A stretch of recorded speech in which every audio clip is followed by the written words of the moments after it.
Ce qui est paradoxal avec le Paris Saint-Germain, c'est qu'ils n'ont jamais été aussi pourris depuis. Salut, c'est Nassactu. On va regarder une story de Mohamed Eni. Après, je vous dirai mon avis. N'hésitez pas à mettre un pouce bleu et à vous abonner. Ce qui est paradoxal avec le Paris Saint-Germain, c'est qu'ils n'ont jamais été aussi pourris depuis ces 5 dernières années, mais ils n'ont jamais eu autant de points. Voilà les gars, c'est le grand paradoxe de cette saison. C'est incroyable. Neymar, fantomatique. Messi, asthmatique. Ramos, je dirais pas ce mot pour pas insulter des gens malades, mais ça finit en hic. Vous voyez ce que je veux dire, les gars? Les gars, qu'est-ce qui se passe? Qu'est-ce qui se passe? Moi, je pense que, voilà, les gars, écoutez bien ce que je vous dis. Le PSG va battre le record de Barcelone. Le 8-2 que s'est pris Barcelone. Voilà, ça va être pire pour le PSG, les gars. Parce que si tu joues mal et tu as des mauvais résultats, tu te remets en question. Mais si tu joues mal et tu gagnes, personne ne se remet en question, les gars. Neymar, il est confiant.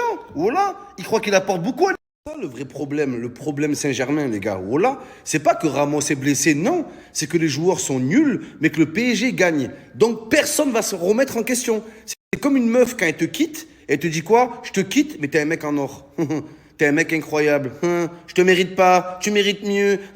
N'importe quelle fille rêverait de t'avoir. Pourquoi tu me quittes alors? Voilà. Une meuf quand elle te quitte, elle te dit t'es un mec en or. Pourquoi c'est pas bon, les gars? Parce que tu te remets pas en question. Tu te dis j'ai tout fait pour être bien. Et malgré ça, on m'a quitté. Alors que si la meuf, elle te quitte, elle te dit sale chien, t'es une merde, t'es un bâtard, tu te remets en question et tu fais en sorte d'être mieux dans ta prochaine relation. Je vois que Lille a gagné en Ligue des Champions. Je me dis comment Marseille, on a pu enchaîner 13 défaites. Si c'est pas un sort qu'on nous a jeté, les gars. Expliquez-moi ce que c'est. Expliquez-moi. Même Sheriff, ils ont gagné. Pourquoi nous, on a cette série de défaites? Je comprends pas. En tout cas, là, on est en train de reconstruire une équipe. Wallah, les gars, on va arriver en force en Ligue des Champions. Et ça, les gars, je me languis. Ça va être dingue. Déjà, l'Europa League, c'est pour nous. Wallah, c'est pour nous. On est favoris. Là, la Lazio de Rome, là. Des verres de Rome, on va les boire. La vie de ma mère. Wallah, tous les chemins mènent à Rome. On va vous gagner sans passer par 4 chemins. En tout cas, les gars, la journée de Ligue des Champions hier, elle a permis une chose, d'effacer tous les doutes. Pour ceux qui doutaient du ballon d'or de Karim Benzema. Les sceptiques ne le sont plus aujourd'hui, les gars. Je pense que vous avez été convaincus hier soir. Oh là, les gars, préparez-vous. Oh là, préparez-vous à l'annonce du siècle. La vie de ma mère, les gars. Oh là, c'est la deuxième info de toute ma vie que je vous sors. La première, c'était Mbappé. C'est passé à ça. D'accord? D'accord? Ça s'est pas fait. Ok, les gars, je vous l'accorde. Mood. Mahmoud, ouais. Voilà. Mood. J'ai vu que Didier Deschamps, il a sorti la liste et il n'y a toujours pas de Giroud. C'est Olivier Giroud. Il a été viré. Et il y en a, ils sont dans l'incompréhension. On dirait, vous faites esprit, les gars. Giroud, il fait les frais de sa sortie dans la presse une semaine avant l'Euro. Il a déstabilisé le groupe de l'équipe de France. C'est peut-être à cause de lui qu'on fait un Euro pourri, les gars. Voilà, ça aurait été n'importe quel autre joueur, vous aurez dit ouais c'est un cherche-merde, ça aurait été Benzema, Mbappé, vous aurez dit ça. Et comme c'est Gigi, ouais Giroud, les gars, il a foutu la merde, avouez-le quand même. Donc oui, Giroud, quand il était tout en titulaire, quand il avait la confiance du coach, quand il avait sa place garantie, il était gentil, il était poli, il faisait jamais de bavure, il a suffi d'une fois les gars. Une fois que Deschamps lui fait comprendre que ça ne sera pas le titulaire incontestable et on a vu son vrai visage. Voilà. Donc avant de dire que les gens sont gentils ou pas, ça dépend des situations. Regardez, Giroud était gentil quand sa place était assurée. Quand elle n'a pas été assurée, il a foutu la merde. C'est tout. Là, je l'en veux à Giroud. La vie de ma mère, je suis pas dupe. Les gens qui disent ouais Giroud il est gentil, il est respectueux, ouais, il est gentil, respectueux quand sa place elle est assurée, d'accord? Par contre, il a suffi d'une fois qu'il soit pas titulaire, qu'on lui fait moins de passes pour qu'il pète un câble. En plus, c'est un égoïste. Quelques jours avant l'Euro, tu fais ça. Tu penses plus au fait qu'on te fait des passes qu'au résultat final. Voilà, normalement un joueur il se dit qu'on fait des passes ou pas, tant qu'il y a la victoire à la fin, c'est ce qui compte. Lui non. Faites-moi des passes. Wesh, c'est quoi ça? Comment les gars, on dirait vous comprenez pas, c'est à cause de ça que Deschamps le prend plus. Il a foutu la merde, pas 2-3 jours avant un match amical, avant l'Euro les gars. Voilà, avant l'Euro. La dernière fois que j'ai vu un joueur de l'équipe de France faire une sortie médiatique comme ça, c'était Franck Ribéry en 2010, à la Coupe du Monde en Afrique du Sud. Il était parti dans l'émission télé foot. Et moi, j'ai trouvé ça bien son initiative. Voilà, en tant que leader, pour expliquer les choses, tout le monde l'avait descendu, Ribéry. Tout le monde l'avait flingué. Et là, Giroud, vous comprenez pas. Les gars, je suis seul à penser comme ça ou quoi?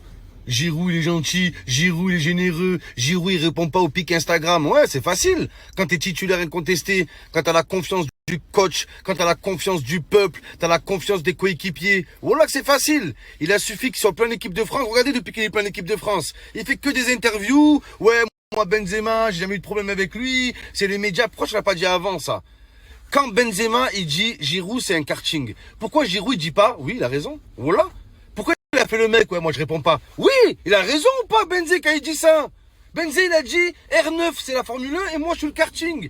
Lui-même, il a dit que c'était un karting, Benzema, comparé à R9. Voilà. Et Giroud, maintenant qu'il est plus là, là il s'exprime. Là il s'exprime maintenant. Ça me dégoûte, moi. Ça me dégoûte sur la vie de ma mère. Voilà. C'est les gens qui font semblant d'être gentils. Wallah, je t'en passe. T'es un monstre, Giroud. T'es un égoïste. Wallah, t'es un égoïste. La vie. Pour faire une parenthèse sur les prestations de Giroud en équipe de France, quant à toute la confiance de l'entraîneur, toute la confiance des supporters, toute la confiance de l'équipe, wallah, même moi, je serais un génie sur le terrain. Wallah, les gars, même toi, tu serais un génie. Vous croyez que c'est le cas de Benzema? Vous croyez qu'il a la 100% de la confiance de Deschamps? Vous croyez qu'il a 100% de la confiance des Français? Vous croyez qu'il a 100% de la confiance des coéquipiers? C'est tout le contraire, les gars. Il a 1%, même pas. Même pas. Benzema, il doit prouver toujours. Il peut gagner 20 000 Ligues des Champions. On lui demandera toujours de faire ses preuves. Voilà, les gars. C'est incroyable. Moi, j'aime pas l'injustice. Surtout l'injustice cachée, en fait. Et le vice.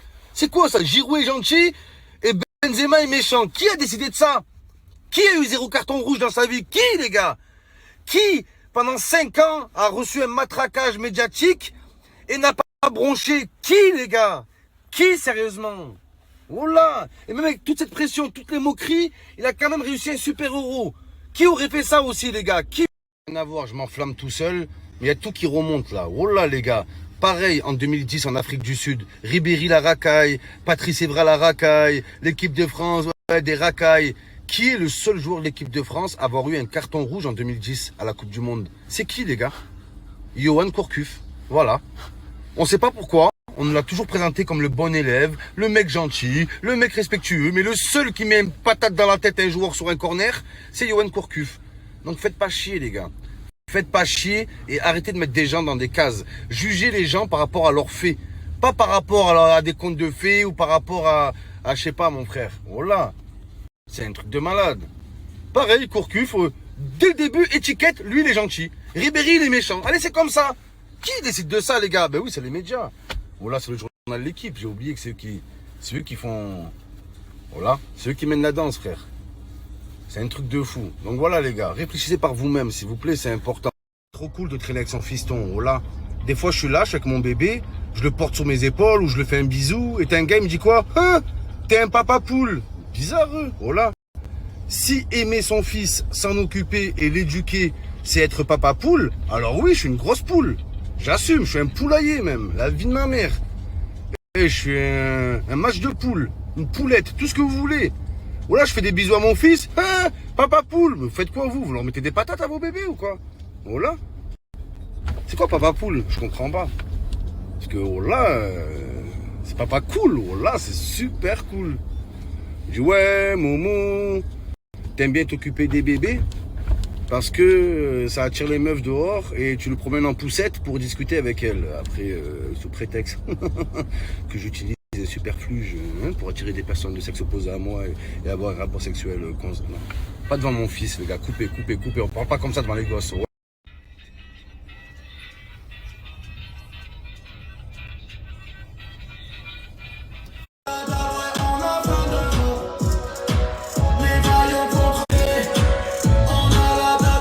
La fin d'Europe. Le vélodrome. C'est mon amis.